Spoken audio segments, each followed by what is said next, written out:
Hello students, we are doing History of Class 7 in which we have covered chapter number 1 and we have started chapter number 2. We have done with one topic of chapter number 2. Name of chapter number 2 is New Kings and Kingdoms, and we did its first topic, that is the emergence of new dynasties. Today we will do three more topics. One is administration in the kingdoms, then prahastis and land grants, and then last for today is warfare for wealth.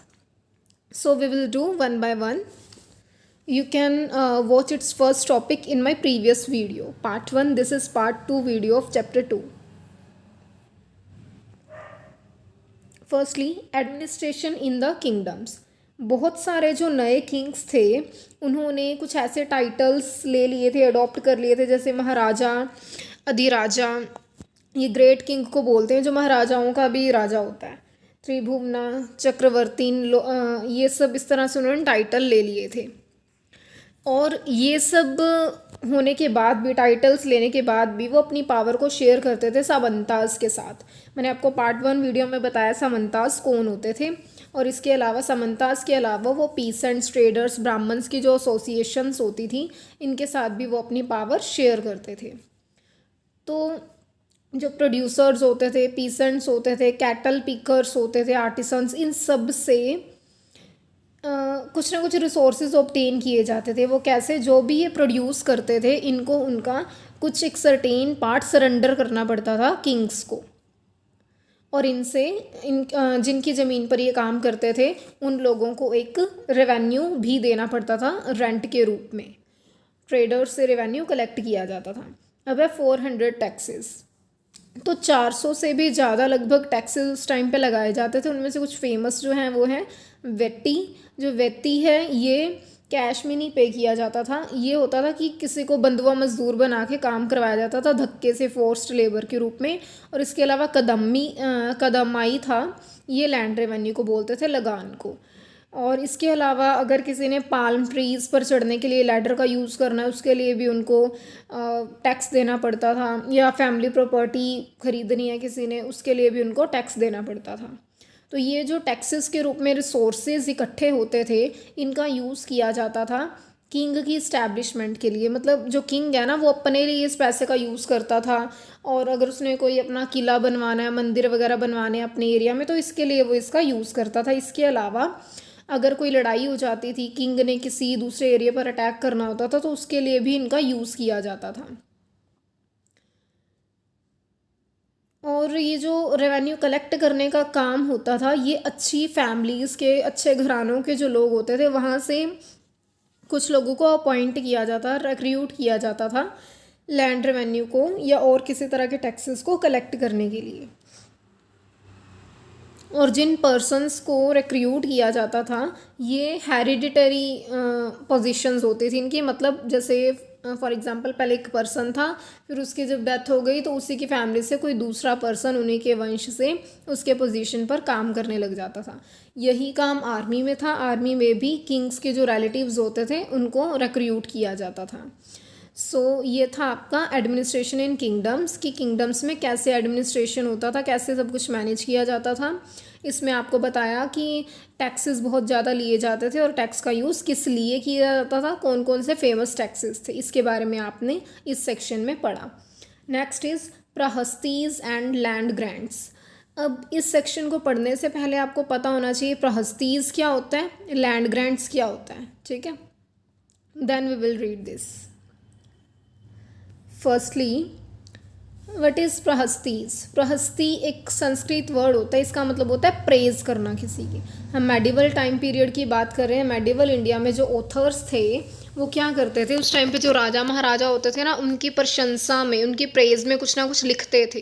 तो वो जो written text होता था, जो लिखते थे वो लोग संस्कृत में, उसको प्रहस्तीज बोला जाता था. ये मैन्यूस्क्रिप्ट्स भी हो सकती थी, मतलब हैंड रिटन पेपर पर लिखी हुई, या फिर इंस्क्रिप्शंस कहीं पर खुदाई करके लिखे जाते हैं ना दीवारों वगैरह पे, वैसा भी ये हो सकता था. ये हो गया प्रहस्तीज. अब लैंड ग्रांट्स क्या होता है.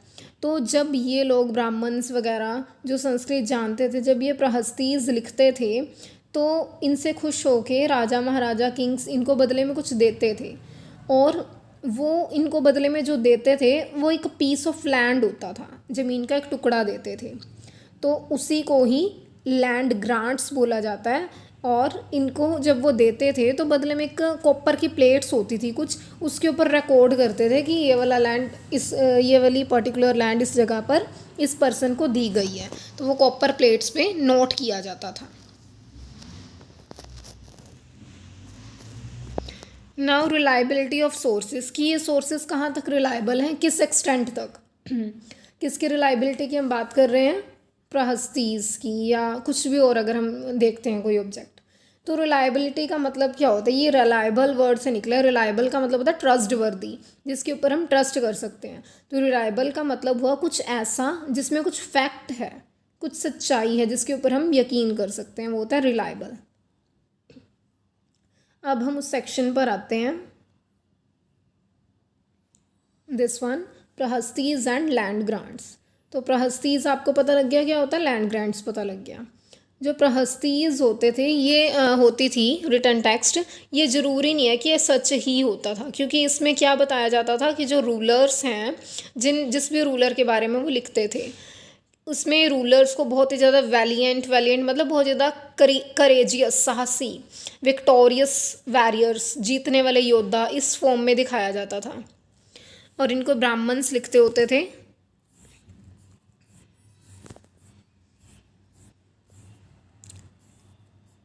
जो किंग्स थे वो फिर ब्राह्मण्स को रिवार्ड देते थे, रिवार्ड के रूप में लैंड देते थे, और इस लैंड को कि कहाँ पर कितनी दी गई है इसको कॉपर के प्लेट्स पर रिकॉर्ड किया जाता था।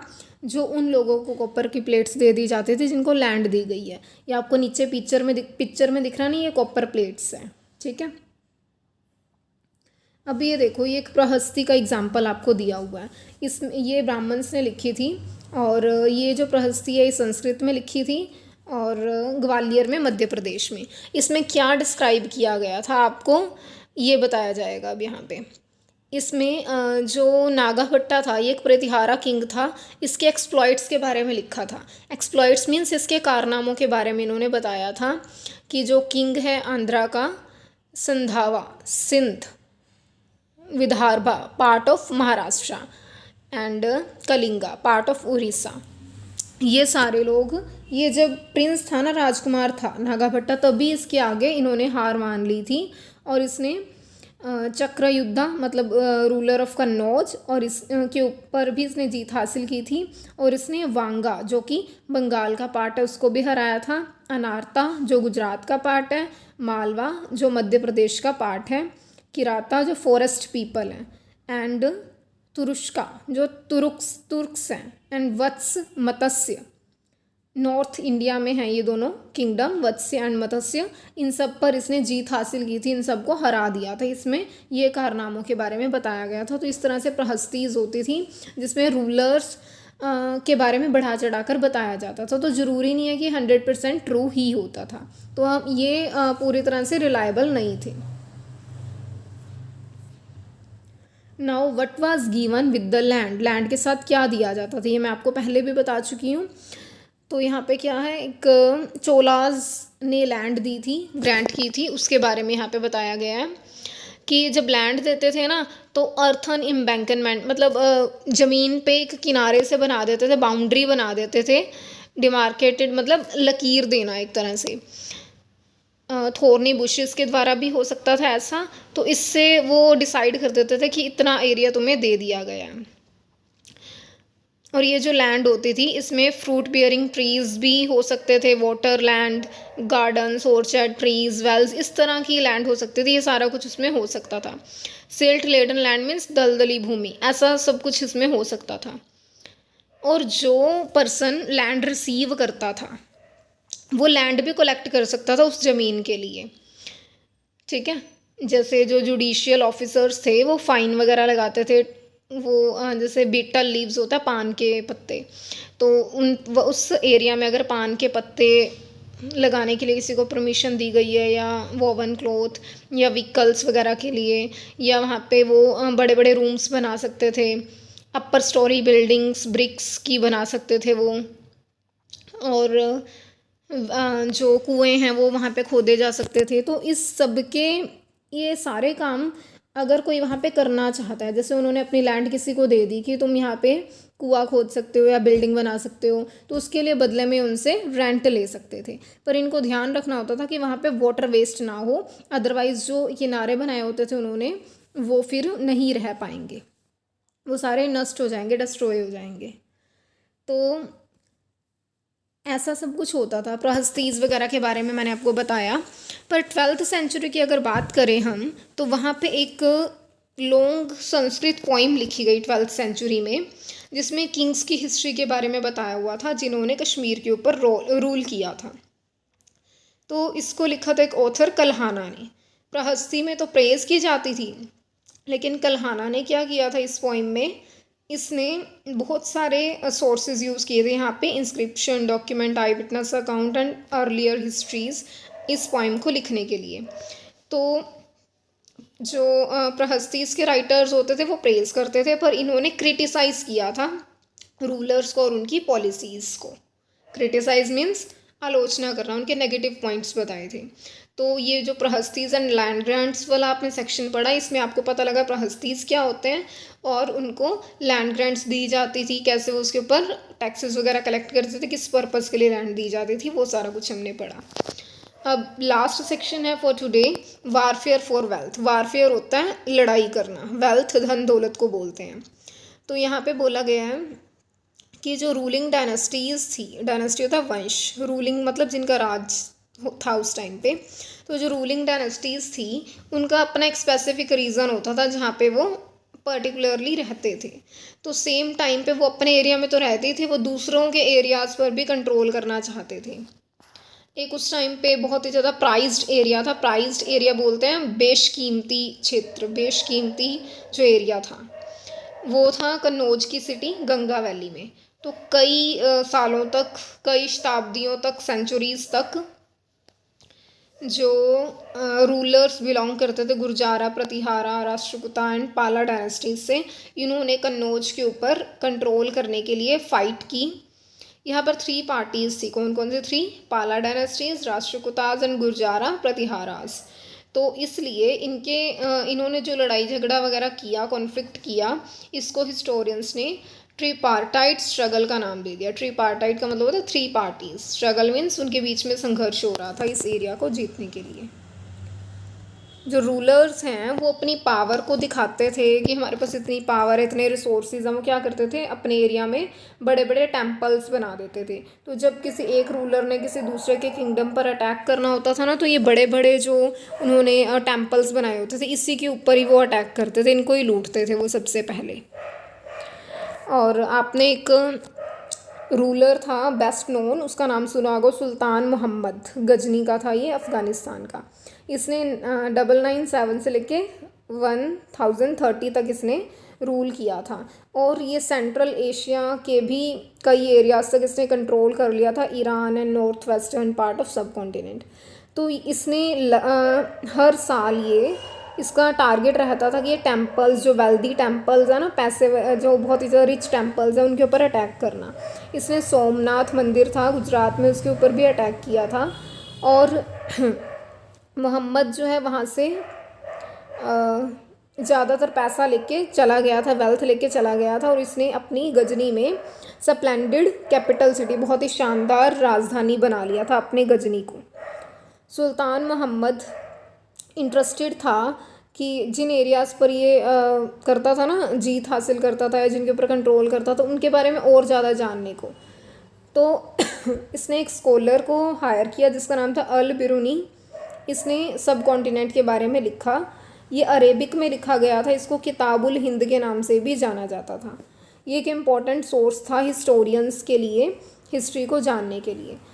इसने संस्कृत के जो स्कॉलर्स थे उनको भी कंसल्ट किया इस सब कॉन्टिनेंट के बारे में लिखने के लिए।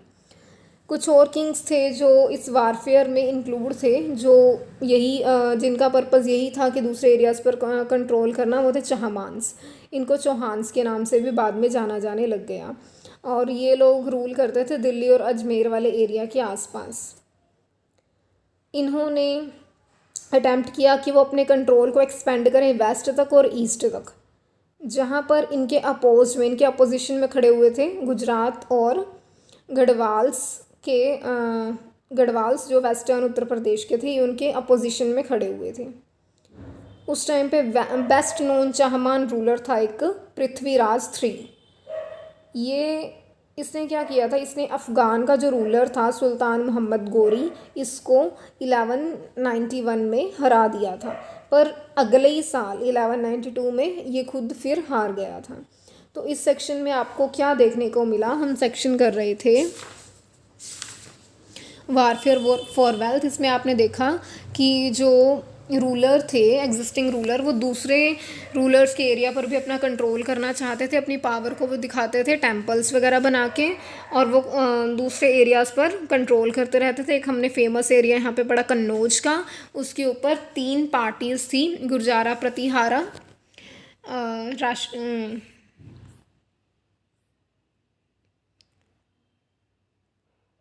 राष्ट्रकूटाज एंड पाला डायनेस्टीज़। ये तीनों पार्टीज़ उनके ऊपर कंट्रोल करना चाहते थे, इसलिए इसको ट्रीपार्टाइट स्ट्रगल का नाम दिया गया। और जब भी कोई एक रूलर किसी दूसरे के किंगडम पर अटैक करता था, तो वो सबसे पहले जो वेल्दी टेम्पल्स होते थे उनके ऊपर अटैक करते थे। इसके अलावा हमने यहाँ पर सुल्तान मोहम्मद ऑफ गजनी के बारे में पढ़ा कि इन्होंने एक स्कॉलर से सब कॉन्टिनेंट के बारे में लिखवाया था और इन्होंने सोमनाथ मंदिर पर अटैक किया था। Okay, so this is all for today. Thank you. Keep revising. Have a nice day.